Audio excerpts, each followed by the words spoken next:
நான் எப்படியெல்லாம் பேசுகின்றது. Praise the Lord. புனித பவுலின் கையில் பாம்பு தொங்குவதைக் கண்டு மால்தா தீவினர் வீக்கம் கண்டு இவர் செத்து விழப்போகிறார் என்று எதிர்பார்த்து காத்து கொண்டிருந்தார்கள். ஆனால் எந்த சேதமும் வராமல் புனித பவுல் நன்றாக இருந்ததை பார்த்தவுடன் உடனே அவர்கள் எல்லோரும் இவர் தெய்வம் என்று சொல்ல ஆரம்பித்து விட்டார்கள் என நாம் திருத்தூதர் பணிகள் அப்போஸ்தலர் நடபடிகள் 28:6 வாசிக்கின்றோம். ஆம் அன்பானவர்களே, புனித பவுலிற்கு ஒரு ஆபத்து ஏற்பட்டவுடன் எல்லோரும் இவன் ஒரு கொலை பாதகன், அதனால்தான் ஆண்டவர் இவனை தண்டித்து விட்டார் என்று சொல்லி அவரை குற்றம் சாட்டினார்களே தவிர அவருக்கு உதவ யாருமே முன்வரவில்லை. அவரோடு இருந்த 276 பேரும் பின்வாங்கி சென்றதை தான் நாம் இங்கு பார்க்கின்றோம். ஆனால் புனித பவுலிற்கு ஆண்டவர் மேல் அசைக்க முடியாத நம்பிக்கை இருந்தது. என்னை குறித்து ஆண்டவர் ஒரு திட்டம் வைத்திருக்கின்றார்.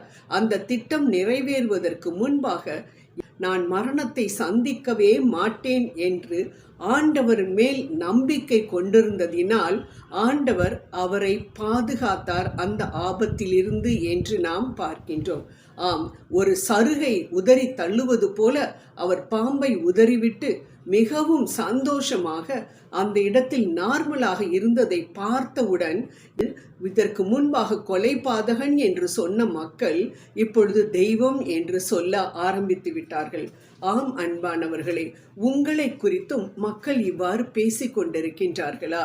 ஆம், உங்களுக்கு ஏதாவது துன்பம் வந்துவிட்டால் உடனே என்னமோ கடவுள் கடவுள்னு சொல்லி ரொம்ப அவங்க ஏமாத்திக்கிட்டு இருந்தாங்கல்ல, அதனால்தான் ஆண்டவர் இவங்களுக்கு ஒரு பெரிய தண்டனையை கொடுத்துட்டாரு.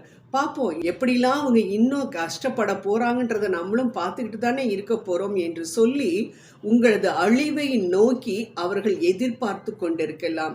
அன்பானவர்களே, ஆண்டவர் அன்று புனித பவுலை காப்பாற்றியது போல இன்றும் காப்பாற்ற, உங்களை காப்பாற்ற வல்லவராக இருக்கின்றார். ஏனென்றால் அவர் இன்றும் நம்மிடையே வாழ்ந்து கொண்டிருக்கின்றாராம். அன்பானவர்களே, உங்கள் எதிரிகள் வெட்கப்படும்படியாக உங்களை உயர்த்துவாரே தவிர நிச்சயம் நீங்கள் அழிவை சந்திக்க அவர் ஒரு நாளும் அனுமதிக்க மாட்டார்.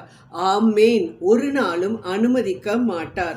என்றைக்கு நீங்கள் உங்களது பாவங்களுக்காக மன்னிப்பை வாங்கி அவரது பிள்ளைகளாக நீங்கள் மாறிவிட்டீர்களோ அன்றே உங்களது எனது விண்ணக தந்தை அவருடைய பாதுகாப்பையும் தெய்வீக பாதுகாப்பையும் அரவணைப்பையும் நமக்கு கொடுக்க வல்லவராக இருக்கிறார் என்பதை மட்டும் நாம் ஒரு காலம் மறந்து போகக்கூடாது. அன்பானவர்களே, கொலை பாதகன் என்று சொன்ன மக்கள் ஒரு அற்புதத்தை அதிசயத்தை கண்டவுடன் உடனே அவர்கள் மாறி பேசுகின்றார்கள், இவர் தெய்வம் என்று. ஆம் அன்பானவர்களே, நமக்கு நடக்கும் அற்புதத்தையும் அதிசயத்தையும் பார்த்து மக்கள், நமது பகைவர்கள், நம்மை நிந்தித்தவர்கள், நம்மை வேதனைப்படுத்தினவர்கள், நம்மை கொடும் சொற்களினால் நம்மை தாக்கினவர்கள் நம்மை புகழ்ந்து பேசலாம். ஆனால் அந்த நேரத்தில் உங்களது ஜெபமும் எனது ஜெபமும் எப்படி இருக்க வேண்டுமாம்? ஆண்டவர் சொல்லுகின்றார், அவர்களுக்காக நீ ஜெபி. எப்படி ஜெபிக்க வேண்டும்? ஆண்டவரே, இதோ இந்த புகழ்ச்சி எனக்குரியது அல்லப்பா. இவர்கள் எல்லோரும் இந்த அதிசயத்தை பார்த்து உம்மை நோக்கி வர வேண்டும். இவர்கள் அனைவரையும் உம்மை நோக்கி நீர் வர வையும் என்றுதான் நாம் வேண்ட வேண்டுமே தவிர இந்த புகழ்ச்சியை நாம் எடுத்துக்கொள்ளக்கூடாது. அதே போல எந்த துன்பம் வந்தாலும், யார் என்ன பேசினாலும் நரம்பில்லாத நான் எப்படியும் பேசத்தான் செய்யும். இதையே நான் பொருட்படுத்த வேண்டும். எனக்கு ஆண்டவர் இருக்கின்றார். ஆண்டவர் என்னை பற்றி என்ன பேசுகின்றார் என்பதுதான் எனக்கு முக்கியமே தவிர இவர்கள் என்னை குறித்து என்ன பேசுகிறார்கள் என்பது எனக்கு ஒன்றுமே பெரிதல்ல என்று நாம் நினைக்கின்றோமோ அன்றே ஆண்டவர் நமக்கு அவருடைய தெய்வீக பாதுகாப்பை கொடுக்க வல்லவராக இருக்கின்றார். என்னை யார் என்ன பேசினாலும் அதனால் நான் கவலைப்பட மாட்டேன். ஆனால் அவற்றையெல்லாம் ஆண்டவரிடம் நான் கொடுத்து விடுவேன் என்ற அந்த எண்ணம் மட்டும் நமக்கு இருந்தால் போதும். ஜெபம் செய்வோம். அன்பின் தகப்பனே, அப்பா, இதோ இந்த நேரத்திலும் கூட எங்களுக்கு யார் எதை பேசினாலும் நாங்கள் அதை பெரிதுபடுத்தாதபடிக்கு அவற்றையெல்லாம் உம்மிடம் நாங்கள் அனுப்பிவிட்டு, ஆண்டவரே, நீர் எங்களுக்கு போதும் என்று உம்மில் நம்பிக்கையாக இருக்கும் பொழுது, நீர் புனித பவுலுக்கு செய்த அதிசயத்தை போல எங்களுக்கும் செய்வீர் என்று நம்பி அவற்றிற்காக நாங்கள் இப்பொழுதே உமக்கு நன்றி கூறுகின்றோம். ஆமேன், ஆமேன், ஆமேன்.